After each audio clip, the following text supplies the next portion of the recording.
So I don't want to be an I told you so, but I did tell y'all so. What's good, y'all? It's your good sis Erica Bain coming to you right here on Erica Bain TV with another Beyond the Gates video. And this one, I'm breaking down season 1, episode number 142. If you're new here, hit that subscribe button and turn on your bell notifications so you don't miss out on any of my Beyond the Gates content and conversations. And this is going to be yet another long one.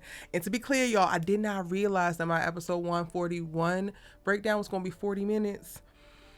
And I fear this one is going to be that long as well because they are just giving us everything we need with these episodes this week, or at least these last two episodes. 141 and 142 are jam-packed with not only great storytelling on the surface and the characters are progressing on their storylines on the surface, but there is so much subtext. And y'all know I live for the meaning behind the meaning. I live for the innuendos, honey. I live for the complex conversations with the interpersonal relationships and the communication going down. Like, I had to get on camera because I don't think I was conveying enough, like how giddy I am in the Bill and Dani of it all. And then Andre holding his own. This man is fighting for his life, for my respect. And y'all, I fear he is actually winning it.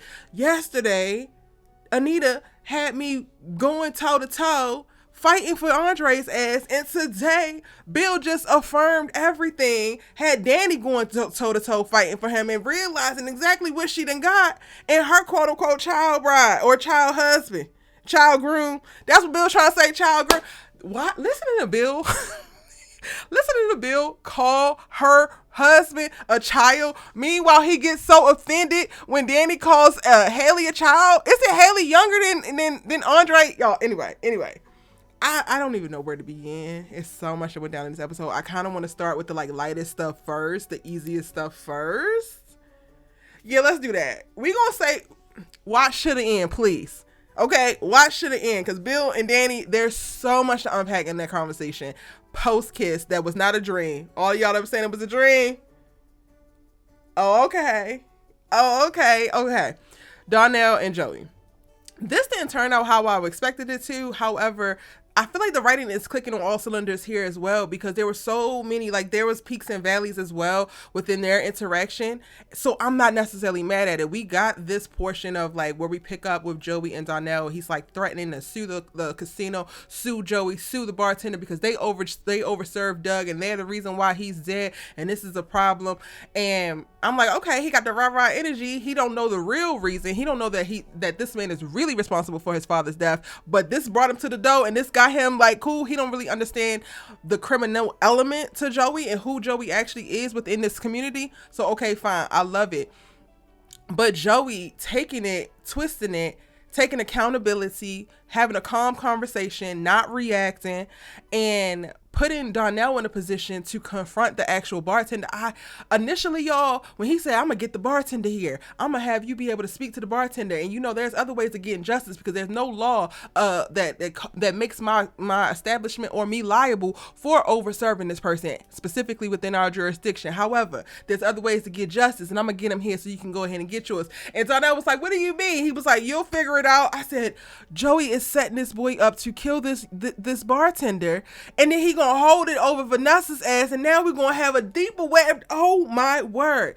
Thank God it didn't go that far, but even having that be the potential in reference to where the audience went with Joey and how he was very masterfully manipulating Darnell and walking him through this process of this confrontation so that his hands stay clean, but then also he positions himself as a potential resource and like a mentor of sorts. By the end, it's like, again, masterful. I feel like the writing was so brilliant. We watch watch Darnell go from confronting Joey in his face, Joey responding calmly, coolly, gets the bartender there. They see that the bartender has Doug's watch. Of course, we know that he got the watch, do the poker game, cool. But Darnell was able to get the watch back. And then this positions the bartender versus Joey and Darnell in Darnell's mind, right? So this allows Joey to come out of the line of fire and again assemble himself as like an ally to Darnell, unbeknownst to him, in reference to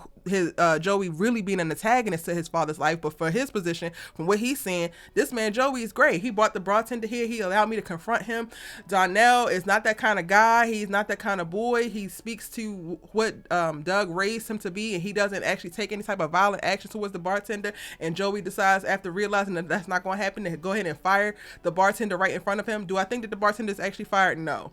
But I think that Joey put on a great show because his whole goal is to redirect the anger, redirect the attention that Darnell has, because he did bring a very valiant claim that would force them to look into it. Like, if he was to go to the police with the same thing, whether it's a law or not, Jacob would definitely follow up on it, would be asking for camera records and clips and this, that, and the third, and that would help, or that would hurt where Joey is in this whole thing, and it would make things so much more complicated, because it wasn't just a clean, you overserved his dad, he got drunk, got in the car, he was placed in that damn car, and your cameras will actually show it. Anyway, Joey is masterful in that regard, and he does what he needs to do until he can buy enough time to be able to reach out to Vanessa when he's listening to Darnell tell his story about his dad. He's like, tell me about your dad. And he's saying all of these great things. Meanwhile, Joey thinks that Doug is the scum on the bottom of his damn shoe, the lowest of the low, the most pathetic. And I'm just like, I guess this is where your criminal element comes in. You got more finesse. You're not, the one that's going to bring the guns out, throw this in the people's face and rough people up. You are literally moving with finesse and diabolicism that goes right up under. Nobody can really see it. You got to look and peek under, because the way that he handled Doug's son, I was just like, wow. Doug's son now is looking at Joey. By the time Vanessa pops up, like, oh, this is a friend. This is a person who actually won't let this happen again. He's taking measures. He fired the bartender. He did this. He did that. All the while, this is the man that conspired to have your father killed, and then also was giving your mama back shots in Puerto Rico while it was going down. Wild work. Next episode, we're going to see how truthful Vanessa's going to be, because, like I said, Joey text Vanessa, come down here and get your goddamn son. He talking my damn ear off about doofy ass Doug, and I don't want to hear it. Vanessa shows up. He's like, well, how do you know him? How do you know him, Vanessa? We don't know. They leave off on a cliffhanger with that. I loved it. 10s across the board when it comes to that. Let's just continue with Vanessa, because she shows up at the hospital. Child, she's just walking around Fairmont Crest all feeble. She walking around Fairmont Crest, oh my God, my husband is dead. Woe is me. What's going on? And I'm like, yes, I do think that she genuinely is grieving Doug's death. I think that she is genuinely struggling with some guilt and shame tied to Doug's death. But I also believe that Vanessa is an attention whore. And she's going to, once she gets through this whole it's my fault thing, she gonna lean into it, because everybody, like, the moment that she walks into a room, like Shanice, when she came up in the elevator, Shanice like, oh my goodness, Mrs. McBride, I'm so sorry about this, and my condolences, and this and that. I think that she's definitely gonna lean into it once she, like, makes peace, probably after the memorial. And also, y'all in the comments told me for yesterday, y'all said that Vanessa did not say don't come to the funeral to her kids. She said wait to come until the funeral. That's my bad. I don't want to give her no charges that she don't actually deserve. It just sounded crazy to me, because I heard with my ears, I told you not to come to the funeral, and she meant until the funeral. Okay, cool. I just thought it was wild work asking your damn kids not show up for their damn daddy funeral. But she ain't do that, so I apologize, and I retract that particular part of my statement in my last breakdown. But anyway, Vanessa in this episode is at the hospital talking to Shanice for the first part of it, but the bulk of what goes on in the hospital is her conversation with Ted. And child, when I tell you, the writers are in their bag this week, because it's what's being said, and then it was also being communicated between Vanessa and Doug.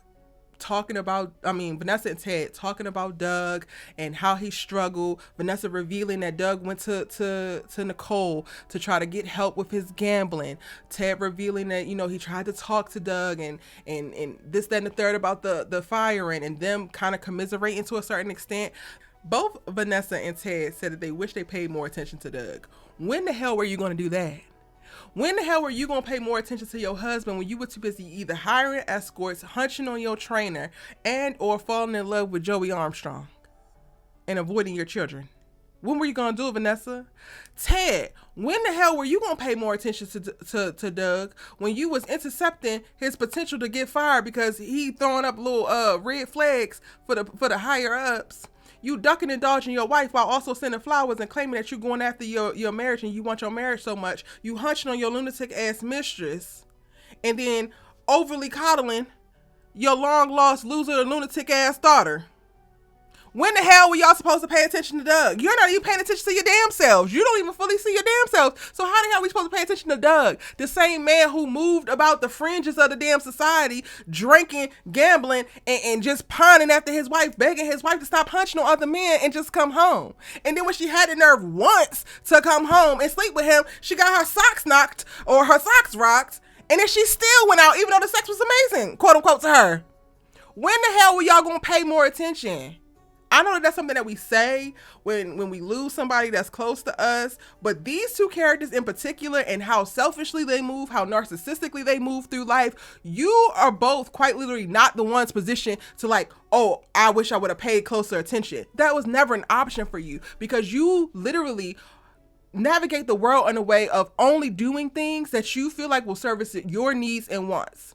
And you respond in that way. Doug was inconsequential to Vanessa living the life the way that she wanted to, which is why she was able to ignore him as easily as she was able to. Doug was not actually your best friend or your really, really close friend from medical school because he wasn't even integrated in your wannabe process and trying to heal through this potential divorce and all that came out there. You wish you would have paid closer attention to him? Y'all were actual friends? Where? I would love to see it because I ain't see the friendship afoot. And I get that he wants to, everybody wants to, right? Like Anita did the same thing to Vanessa in the last episode. Somebody loses somebody, you want to make them feel better. The problem comes in, or it makes it complicated. It's not a problem. It gets a little bit more complicated when the person that you are trying to alleviate of the guilt and shame that they feel actually deserves some of the guilt and shame that they feel. And for Ted to be the one communicating it, I'm just like throwing up red flags left and right. He's talking about guilt is a terrible place to live and it has terrible neighbors, but you two, both of you deserve to feel guilty for the things that you did with your to harm your damn partners. Both of you should be guilty and feel ashamed about how your lives are currently playing out because you are active participants in things rolling out the way that they did. Y'all brought this on yourselves in a lot of ways. And I'm not saying that Vanessa is the one who actually killed him, but your entanglement with Joey Armstrong is just as much to blame and a part of the thing that made him disappear and to die as him being an alcoholic, as him being a gambler. Because Joey did not just take Doug out because, oh, Doug gets on my damn nerves and he was about to turn me in. He took him out because he wants you, Vanessa. And I can't wait for that to become a whole revelation. Vanessa's shame season is not ending no time soon. And it don't matter which damn Dupree, which damn Richardson come to pat this lady on the back. And again, don't get me wrong. I'm literally telling y'all this and I understand that they have to, like, it's a knee-jerk reaction to comfort people in their time of grieving and need. I'm just going to put belt to ass when it comes to Vanessa because a lot of this she called in for herself.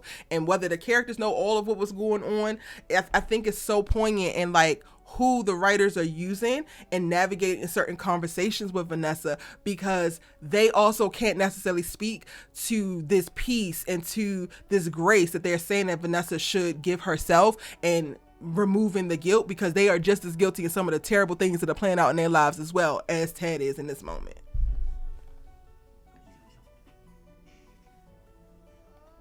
And then he tells her to go easy on herself. Like you going easy on yourself? That's why your ass is headed for the divorce, since you talk about going easy. And out of the whole conversation, the line that Ted says that sticks out the most for me is that you can get very good at hiding the thing that shames you, even from the woman that you lay next to. This is why I'm talking about the writing is masterful, because while Ted is trying to comfort Vanessa and trying to be there for Vanessa in this very deep moment of grief, he also is still speaking volumes about how he sees the world, but not only that, how he's navigating his own situations and his own grief and his own guilt and his own shame, which is why I'm also continuing to put belt to ass, because the same way that he's trying to let Vanessa off the hook in reference to her guilt and her shame, we're seeing the inside workings of how he's been able to let himself off the hook of how he's been a part of what has transpired within his marriage and now ultimately led up to this damn divorce that he claimed that he don't want. You got very good at hiding the shame and the guilt, but you didn't get very good at getting to an honest place with your wife and coming clean. You didn't get to a good place of checking your narcissism and lack of self-awareness. You didn't get very good at decentering yourself and actually putting yourself in a position to be of service to your wife and children. Okay. Ted, go to hell. Light work. Jacob, child, I love our little boy Scout. I love Jacob so much, and he's so fine. Bless his heart. He is running around asking additional questions because he still wants to figure out and put two and two together behind Doug. And if there's anything that is untoward, if there's any loose string, he wants to find it and pull it and unravel it. So he winds up talking to Shanice. He winds up talking to Ted. And I think that gives him additional things that he needs to be able to further this investigation, because it's definitely an investigation. And the conversation with Shanice is a twofer because he also gets Shanice indirectly, unbeknownst to her, to admit to knowing about Derek getting better, which basically corroborates what he knows and what he's already told Derek about putting Shanice in a terrible position and making her also hide this secret. Cool. Don't know what he gonna do with this, because by the end of the episode, child, Naomi ass finds out she's pregnant. She don't seem to be damn happy about it. He's just coming home trying to service his wife, who is claiming that she is sick and not feeling good, and he just coming to be a good ass husband after he'd been a good ass cop all day. And I'm just like, Naomi, please, but I'm not going to do too much. I'm not going to do too much with Miss Girl until we get to tomorrow's episode, because she got me nervous. Jacob deserves better. Lord knows. But I'm not going to do too much. Okay, Naomi. Naomi runs down on Andre in this episode, and baby, if I wasn't giddy for the Bill and Danny of it all, I actually was really enjoying this interaction, because while Danny is fighting and defending the relationship to Bill, Andre has to now do it with Naomi. And I love that this is actually happening, because he's had to defend it. He's had to defend it to Anita. He's had to defend it to Nicole. But Naomi is the first person who's actually entering this conversation with more grounding and a little bit more respect. She don't understand it, but she's seeking to understand, and that's what I appreciate about her. And I love how they handle the scene. Even with her coming in, she walks up and she knocks and she waits to be let in. This is her mama house. This man, she know this man, but like, who is you? This is my mama house. She still knocked to be let in. And from there, I was like, oh, okay. I know Naomi mad. I know Naomi thinks this is a mistake. I know that Naomi is ready to be on his ass, but yet and still, to me, that showed a certain level of respect, which ultimately played out throughout the whole conversation. And I love that Naomi is also one of the ones that came to push back, because she has different insight. Nicole don't know fully about Ashley because she's not Ashley's best friend. Anita damn sure don't know. So they couldn't pull in that particular part of it. And I love that while they're having a conversation of what the hell is going on, why would you do this, what, like, make it make sense, she's also pushing back every step of the way as he's giving her points of like why their relationship works. And even though they don't know what they're doing, they feel like it works, and they feel like it feels right, so they're going with it. She's pushing back of like, but what about Ashley? You was just into her and this, that, and the third. And he doesn't have the best definitive, like, oh yeah, I'm all about Danny answers. But I love that he responds to her with truth as well. Because as I mentioned in my breakdown yesterday, the strongest thing about their relationship is how honest they were with each other. And watching Naomi be taken aback when she's like, does my mama know about Ashley? And Andre's like, yeah, she knows everything. And she's like, but what about that? Yeah, she knows that too. Wait, my mama knows about this and she still married you? Yes, she did. The same way that I know about your daddy. And he's the real threat. He's the real issue. And it takes some time. It's a little bit of back and forth, but I felt like Naomi's energy was the truest, most pure, protective energy, and like worrying about her mom, especially after watching her damn daddy tell her mama every which way but loose.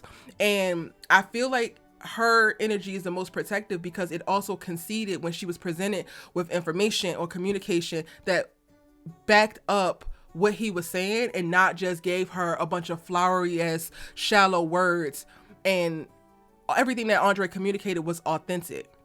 So by the end of the episode, child, Naomi is approving of Andre, which is going to be a very interesting thing when Bill brings it up, because I know he's going to bring it up to these girls.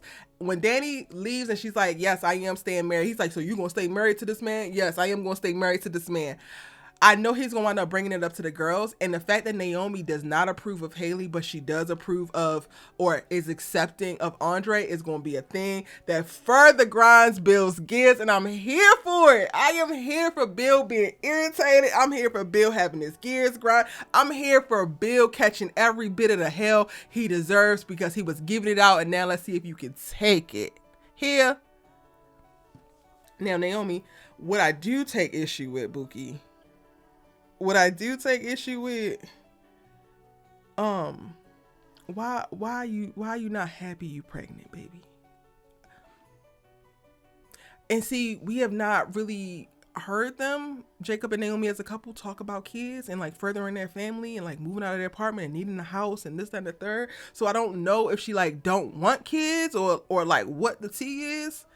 But that part is the part that gives me great concern. I really, really enjoy right behind Bill and Dani in their conversation. I thoroughly enjoyed Naomi and Andre, and specifically Andre advocating for their relationship in the way that he did. And I think that the same way that Dani having to defend the relationship to Bill in this conversation brought certain things out and had her articulate things that are now realizations for her, the same thing happened for Andre. And I'm just like, please let this stick, because yes, you had an attraction to Ashley, you had an interest in Ashley.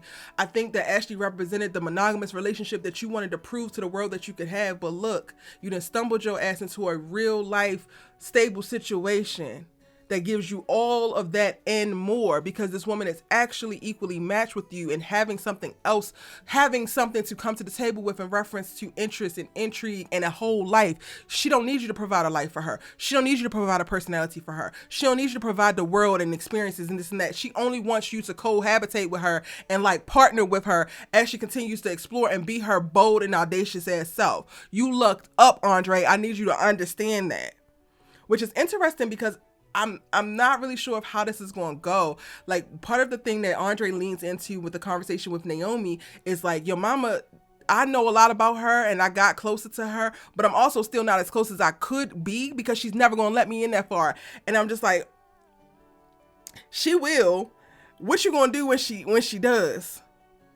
And is this the thing that's holding you back, or not necessarily holding you back? Because I don't feel like Andre is as repressed as he had been as it pertains to Dani. But if and when Dani takes all the guardrails off and he has unfeathered access to Dani's inside core all the way through her walls, what the hell are you planning to do with that?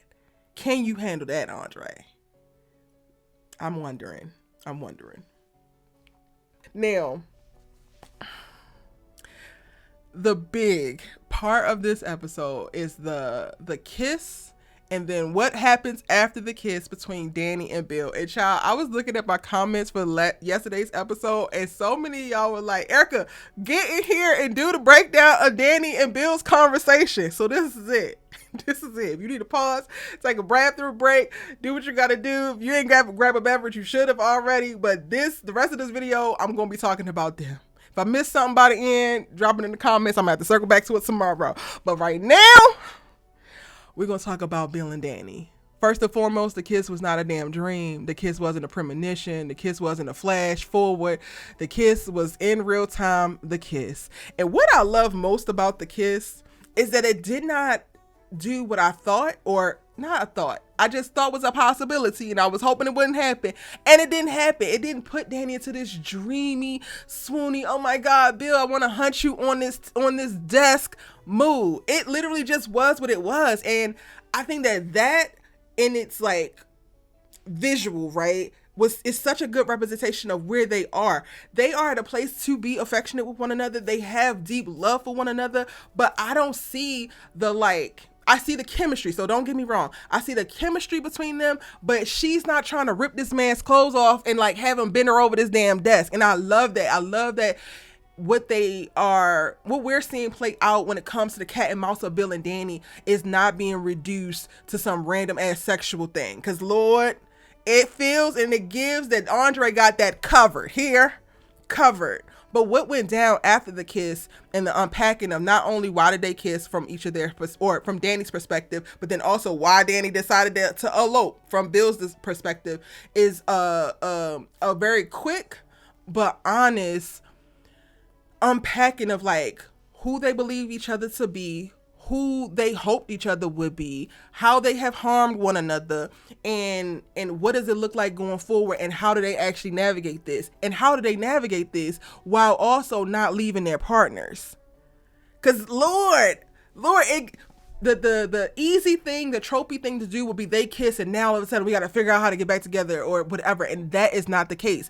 Bill don't have that energy. Dani don't have that energy. At the top of this episode, Bill is trying to drive home, you married this man as a mistake, you don't need to be with him, no, while also not fully admitting to his possessiveness, the ownership that Dani actually alludes to, and his desire to still be with Dani. He don't actually admit that. And Dani, while copping to this was impulsive, while it can be seen as a mistake to others, she literally is able to, in defending the decision to Bill, is able to unpack all of the great things that are popping up for her in the experience with Andre, and not cop to, oh, I actually want you back. Nothing of what Dani was communicating in this like back and forth was like, oh, I want you. And I love that for her. Like, it was just so brilliant, y'all. Like, kudos. But let's start at the top, because I'm going to go through and I'm going to break it down. And I'm going to go with what they said versus what I felt like they were saying. Y'all with me? Okay, cool. So Dani tells Bill that she is just thoroughly enjoying and giddy and laughing, that he is just so crazed and just so bothered by the idea that she is with a man that is better for her than he is. And baby, I said, well, Dani, come on out the gate and speak it how you need to speak it. Tell it how it is. Yes. But Bill's response was just so perfect and so shallow. So one, he takes a shot at Andre's height. Cool. We already know that he's going to do that. But the other thing is, he says he can't possibly know you. Let me stop you there, Bill, because Dani ultimately starts to allude to this later on in the conversation. So while we're definitely going to unpack it further there, but we are set up with it right here because you are quite literally the reason that he does know Dani as well as he does. He came into her life at the time where she is reeling and trying to recover from being dismissed, just completely discarded by you. And through that, she has shown up as her worst self, her most angry self, her most violent self, her most alcoholic self in moments. And Andre was there for all of it. And people get to know you, not when they're just seeing you smiling, walking through the country club and playing tennis and everything is great. People get to know you best when they're seeing you at your worst. And thanks to you, Bookie Butt, he has seen Dani in some of the most bad, like the worst times that she has experienced. And what has he chosen to do? Embrace her, see her, love her, show up for her, create additional space for her. So yeah, he actually does know her better than you could even imagine. And it's all your fault. Congratulations, Bill. You played yourself. Let's continue. Then we go into the conversation around eloping. Dani lets him know that he didn't lure me during Chelsea's crises to go elope just from some random stuff. We actually went to go elope on the same night that you discarded me when we were supposed to have dinner with our daughters because your doofy ass child bride was too intimidated and insecure about my position in your life and pushed you to go and push me away, to which you did. Then he's like, okay, perfect. This is a layup. So you did this as a knee-jerk reaction to me. And Dani's like, no, but I would love for you to expound upon the idea that me choosing to elope with this man, to a man that actually loves me and cares about me, is all about you. Here you go. This conversation was just so brilliant, y'all. So we get into it. Bill starts to deflect a little bit, trying to offer up Dani something to drink, and she like, no, just go ahead and get into it. You've been waiting on this, so come with it. I know that you want to do it because I know you, and Bill, I know you too, Dani. Actually, you don't. But this be the problem with the men folk. Y'all move through life, and I'm saying y'all, and if it apply, let it fly. If it don't piss me off in the comments.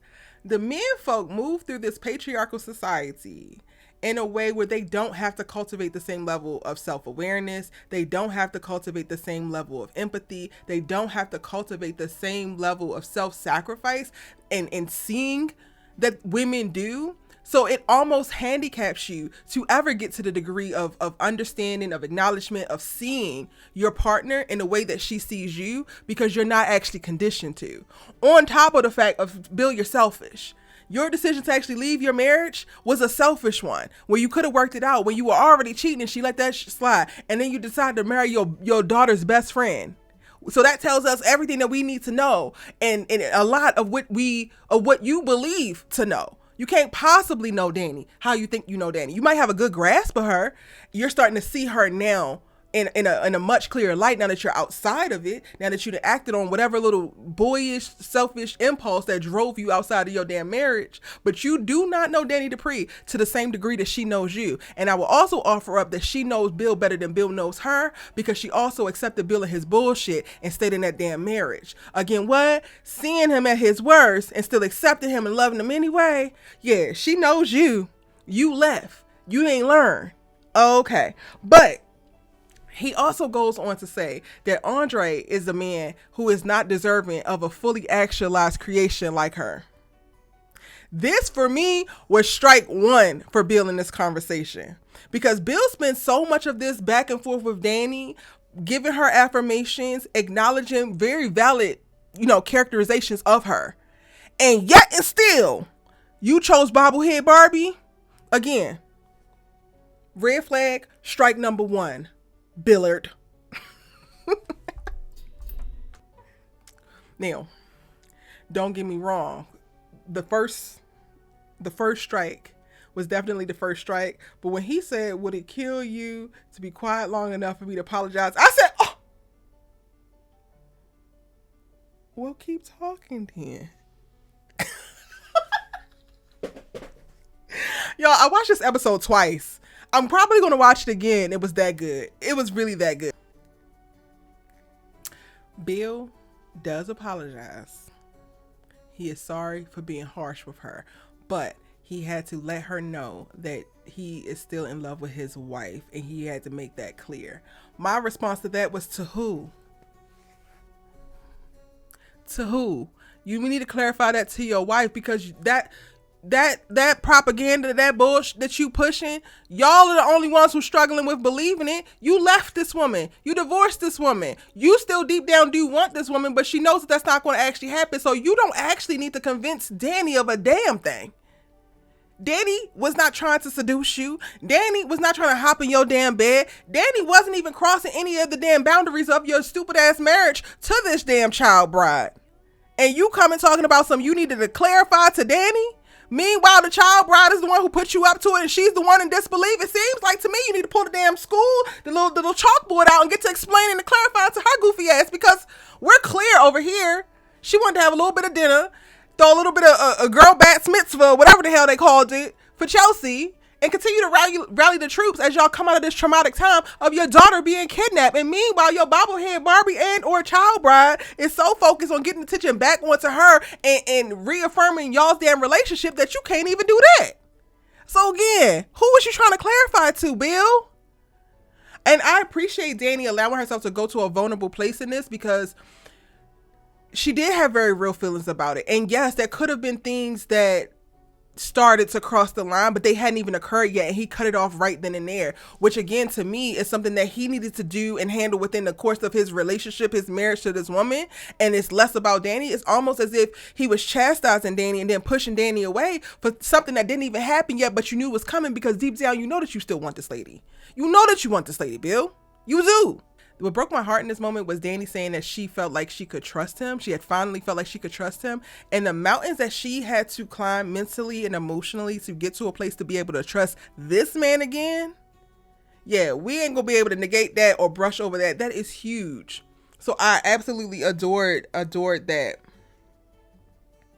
Now, Bill following up with she was searching for stability and she failed. Says who, sir? Says who? Quiet as kept, she didn't accidentally fell her ass into the most stable and healthy relationship that she has ever damn experienced, and it's unbeknownst to all of y'all. Hell, Dani is even discovering exactly how amazing her relationship is, and it will probably be, while she's actually trying to defend it to your ass in the course of this damn discussion. So when he had the goal to say that, I'm like, wow, her relationship as it is, as an elopement, as a random thing that's supposedly a mistake that everybody's framing, is even more stable than your marriage. Because your bobblehead ass wife is lying about kids that don't actually exist. You don't know that. Is manipulating you and constantly trying to center her damn self. Has injected herself into the course of a traumatic event and your daughter getting kidnapped, and you started to pick up on that in that moment. So who don't have the stability? Huh? Bill? And then we get to the parts where Dani is the most poetic in communicating Bill's lack in their relationship.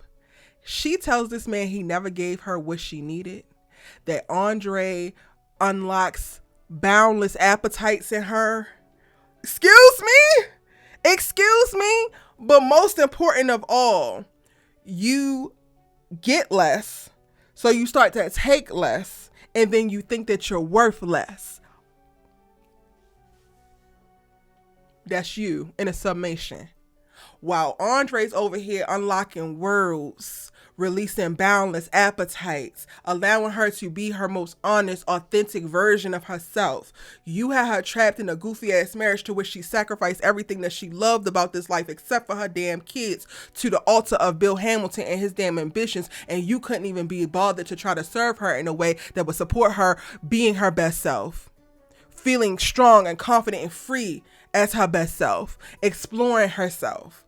And they wound up doing a damn twofer for me. Follow me, y'all. They did a twofer with this dialogue specifically, because while Dani is talking about all of what Andre brings to their relationship and how being with him has expanded her sense of self and reaffirmed everything that she has loved about herself and feel like she's been missing about herself. In my mind, I was juxtaposing that to Ashley talking about what Andre brings out of her. And the difference, because y'all know I'm a connect the dots every single time. The difference, and it just drove home what I have been saying about Ashley this whole time, is that Andre is helping Dani find the Dani that she lost over the course of this relationship with Bill. But Ashley is claiming to see all of these things that don't even exist in her, but she believes that Andre will bring it to her damn life, making this work of Andre building her to be a woman that she may never even materialize, or probably don't even have the potential to be, but she can see it because of her proximity to him. Meanwhile, Dani is having closed doors mentally and emotionally unlocked because they were already present.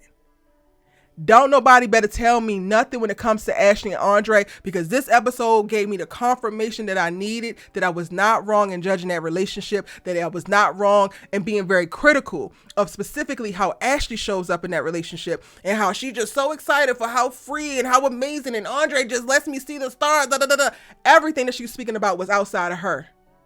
Meanwhile, in this conversation, everything that Dani was speaking about was already in her and she forgot. And all Andre needed to do was be himself to help remind her of it, which is not work for Andre. Andre gets to show up within a relationship with Dani just being him.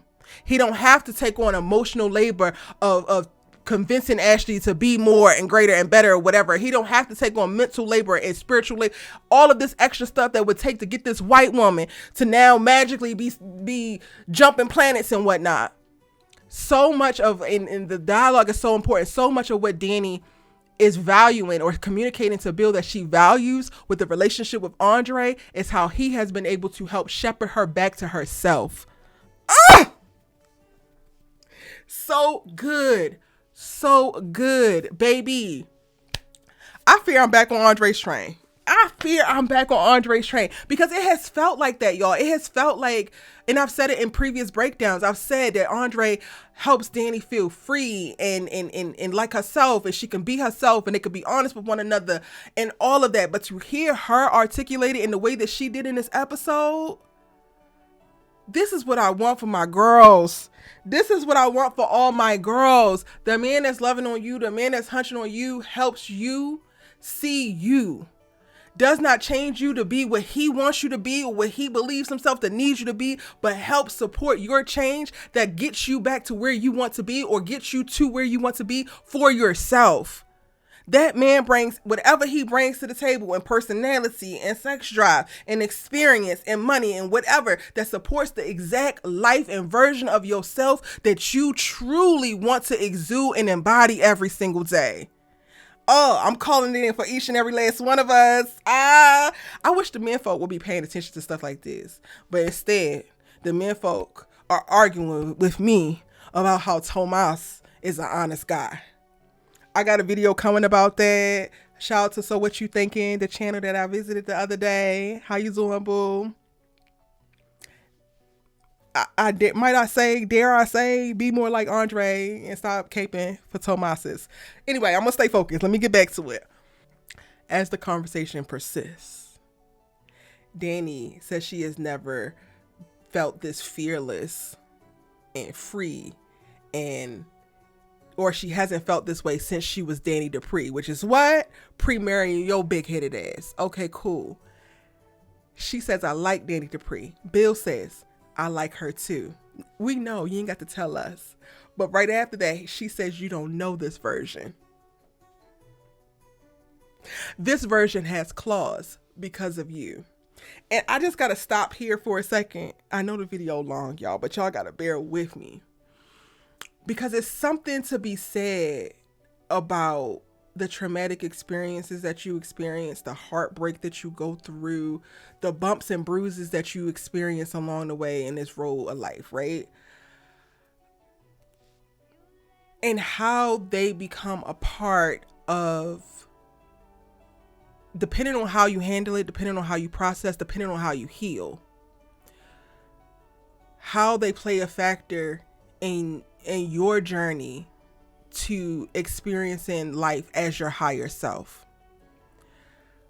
It sucks that she went through a husband that cheated on her, a husband that divorced her, a husband that flaunted said wife that he left her for in front of her and has exacted such traumatic emotional, mental, verbal abuse on her. And because of how she's been able to go through this process and who she's been able to align herself with, she now finds herself at a place where she's finally getting back to who she knew herself to be, the person that she gave up to be in this relationship. But she's a better, stronger, more well-equipped version of herself because of all that she went through. It almost makes you think like, you know what? I don't regret going through what I went through, because had I not gone through that with you, I would be Dani Dupree, but I would not be Dani Dupree to this extreme, to this degree. And I damn sure like this degree. Now I'm Dani Dupree with claws. I'm Dani Dupree that's not with the shits. I'm Dani Dupree that is not going to cower. It's not going to back down. It's not going to allow certain things to close up and shut down. It's not going to sacrifice myself for nobody because I love them, because I got to love myself first. It's a message. It's a message all up and through this. I love this for her. And I love that she's able to communicate it in this moment. And it's almost like speaking it specifically to Bill. You don't know this version. You like the old version. So I know you're going to love the new version, but you don't get access to the new version because the new version is only here because you fumbled the first version.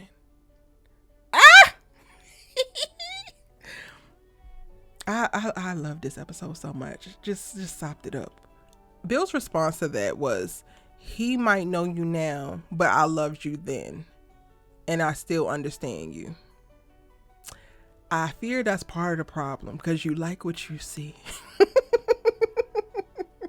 And then he says, nothing will ever replace us. That's also another short side that the men folk tend to miss. I don't think that Dani is trying to replace Bill. And for a lot of women, the next relationship doesn't replace the previous one. The next love doesn't replace the previous one.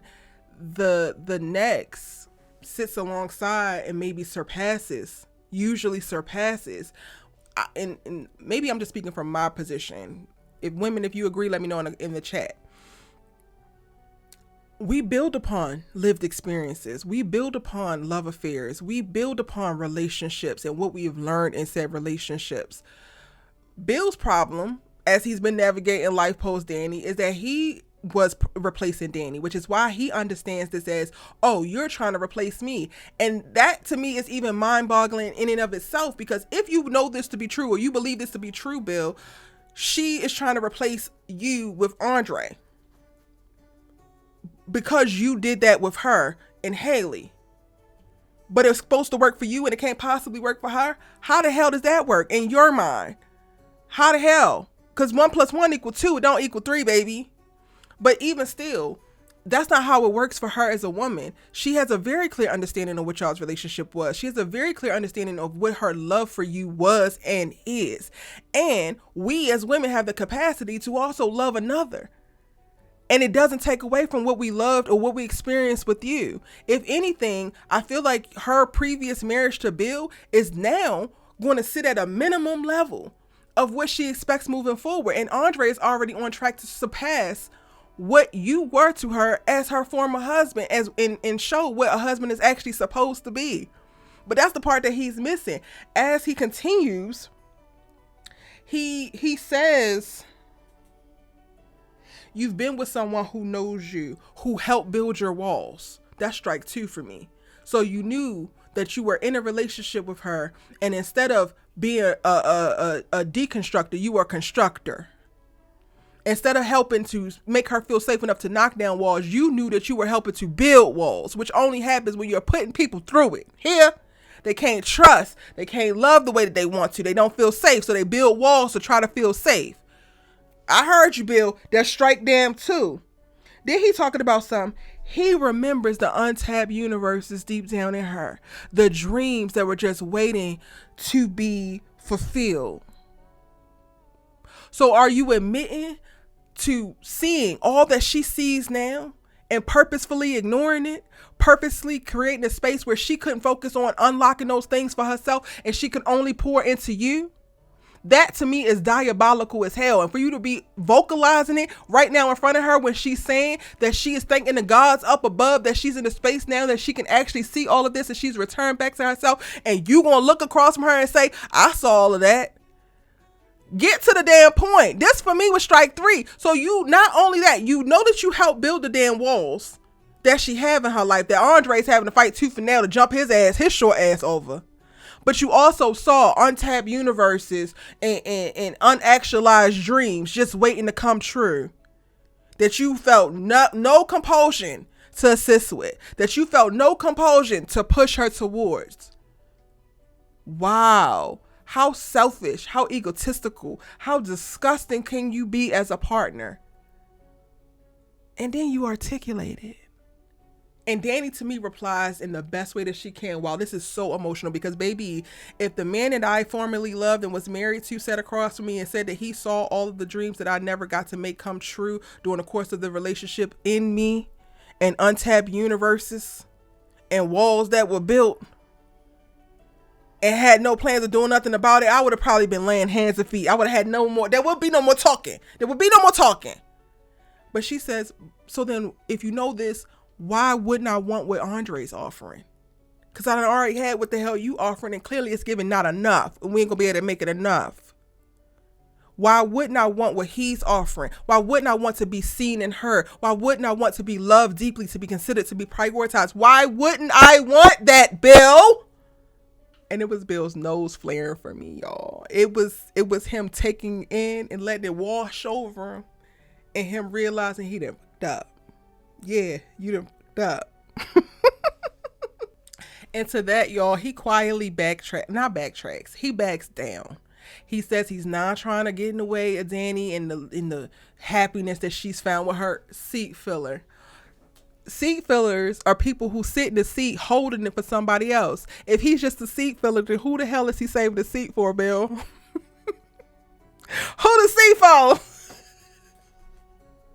Let me stop.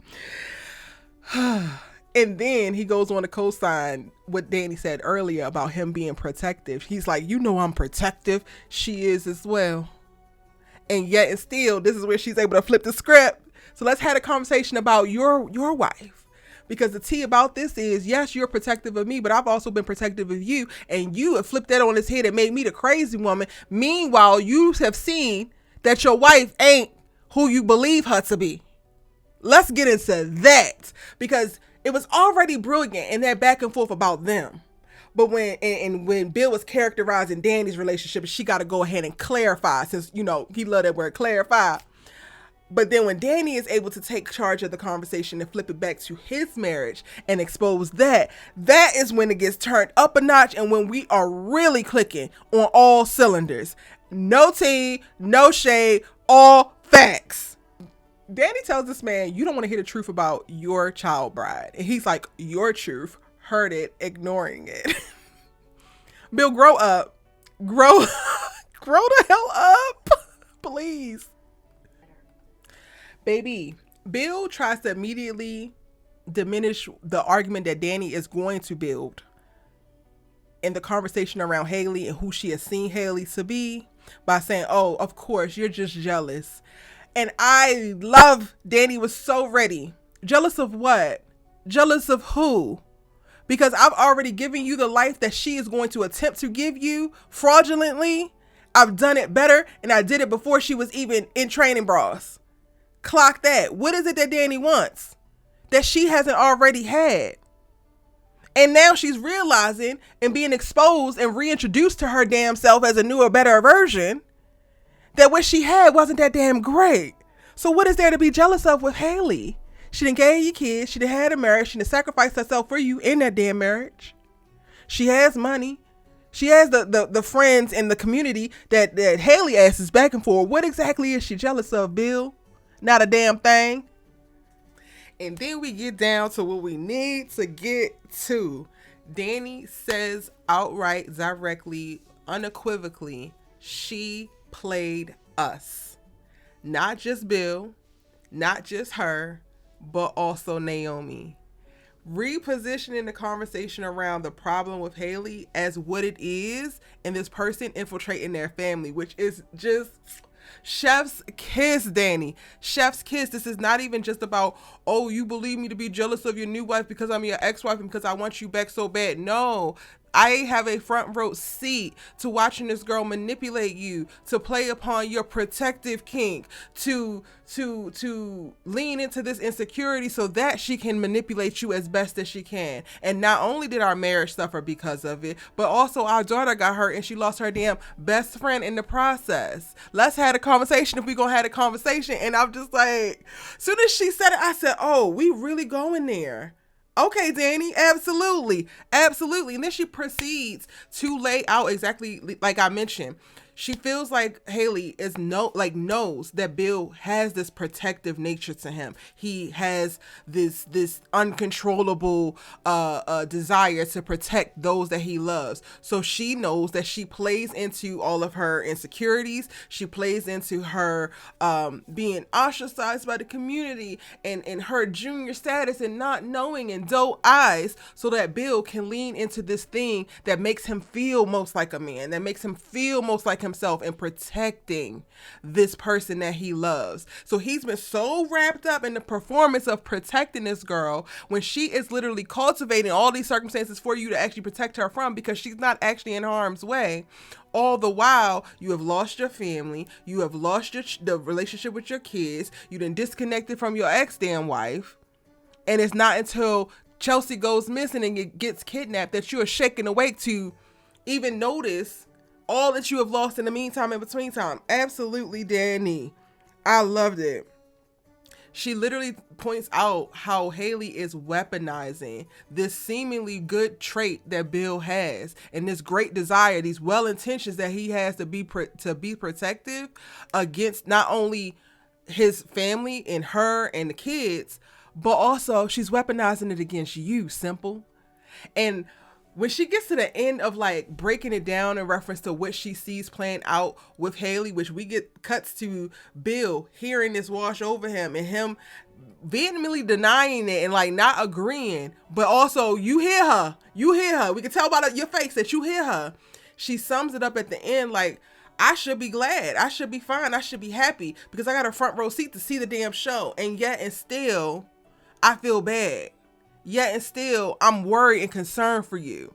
Which just sums this up beautifully for me, because Dani has always had the moral high ground, of course, because you did this diabolical deed of marrying your damn daughter's best friend. Cool. But even amongst that, even with you dragging her, disrespecting her, dismissing her, the back and forth, the bullshit with the child bride, she still has the compassion, she still has the empathy, she still has the love to see your circumstance for what it is, regardless of how it makes her feel, and to want better for you because you actually deserve better, Bill. You can't say the same. And that is also why y'all situations are the same. She is actually in a relationship that's better for her with a man that is better for her. You can't actually say the same, and she's still looking your way, trying to look out for you. And she says that even after the stroke, I've had your back consistently. And you're still letting this little child broad, the bobblehead Barbie, wrap you around her damn finger, distracting you, consuming you with a bunch of nothing because it best serves her.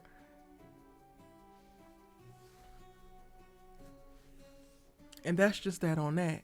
Now, after that, y'all, I guess that's a little bit too much truth for Bill to handle, because we get a commercial, then we come back. They're like, listen here. Or Dani's like, listen here, let's call it truth. They're like, we ain't gonna be able to do that. Okay, cool. You don't speak on mine, I won't speak on yours. Bill like, all right, let's just forget about the kiss. Dani, what you tell him? You ain't gonna be able to do that, even if you tried. This whole conversation was a win. It was such a huge win for Dani, and I love seeing her in it. I love watching Bill be hit with such raw truths that he gonna have to grapple with. And we literally, by the end of the episode, when he gets home and he trying to take Haley out to eat and make peace with her, she coming in talking about this stupid ass pregnancy. And, oh my God, I took another pregnancy test, I'm not pregnant yet. What did Dani just say? What did she just say? She not even concerned about the argument you just had. She done came home and conspired to redirect your attention into something else, something that can pull at your damn heartstrings, i.e. this damn pregnancy. And now her sadness around not getting pregnant is the thing that y'all need to focus on, not the conversation that you were having about him having too much interest in his damn ex-wife and her marital affairs. You realize you weren't gaining no ground. You weren't actually winning in that argument. So you what? Switch to some new topic, because you're no longer concerned with that. You're only concerned with the things that you actually can wield over him and use against him. Thank you, Haley. Thank you for being you, Buki. Now, I am very concerned when Dani gets home to Andre, not because of the lovey-doveyness, because baby, when I feel like when she returns to him and they have their little moments, they kissing each other and rubbing and whatever, y'all gonna sell this relationship for real, because on the honesty tip, I'm already there, but sexually they already there. We are left on a cliffhanger when Andre, because Dani is telling what happened and then being honest, she's saying what happened, and they get to the moment and he's like, well, what else happened? And she is reflecting on the kiss.